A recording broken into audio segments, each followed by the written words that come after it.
How's it going, everybody? So today we're going to read, I believe this is 1903.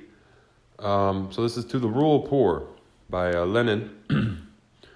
Let's see, an explanation for the peasants of what those social democrats want. And it says the first part here is the struggle of the urban workers.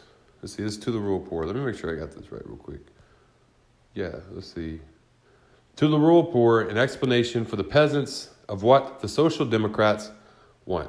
Okay? It's pretty good to know, Let's go ahead and take a look at it.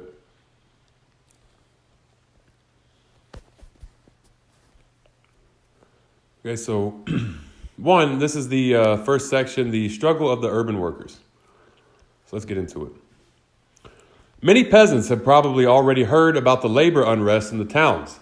Some of them have themselves been in the capitals and in the factories, and have seen the riots, as the police call them.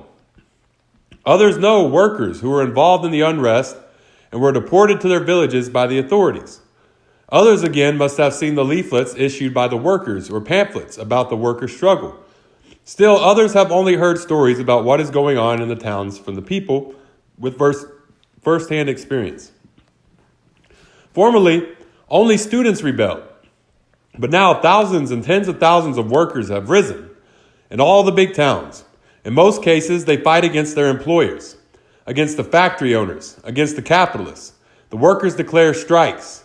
All of them stop work at a factory at the same time and demand higher wages. Demand that they should be made to work, not 11 or 10 hours a day, but only 8 hours. The workers also demand other things that would make the working man's life easier. They want the workshops to be in better condition and the machines to be protected by special devices so as to prevent them from maiming the workers.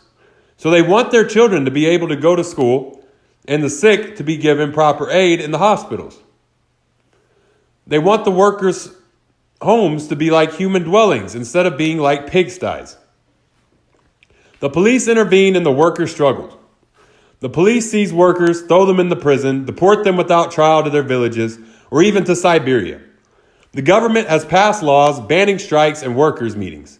But the workers wage their fight against the police and against the government. The workers say, "We, millions of working people, have bent our backs long enough. We have worked for the rich and remained paupers long enough. We have allowed them to rob us long enough. We want to unite in unions, to unite all the workers in one big workers' union, a workers' party, and to strive jointly for a better life. We want to achieve a new and better order of society. In this new and better society, there must be neither rich nor poor.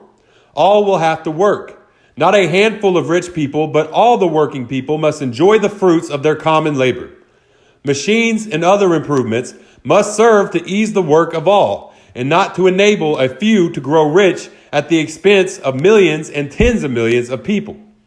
This new and better society is called socialist society. The teachings about this society are called socialism. The workers' unions, which fight for this better order of society, are called social democratic parties. Such parties exist openly in nearly all countries except Russia and Turkey. And our workers together with socialists from among the educated people have also formed such a party, the Russian Social Democratic Labor Party. The Tsar government persecutes that party, but it exists in secret. Despite all prohibitions, it publishes its newspapers and pamphlets and organizes secret unions. The workers not only meet in secret, but come out into the streets in crowds and unfurl their banners bearing the inscriptions, quote, "Long live the 8-hour day, long live freedom, long live socialism," end quote. The government savagely persecutes the workers for this.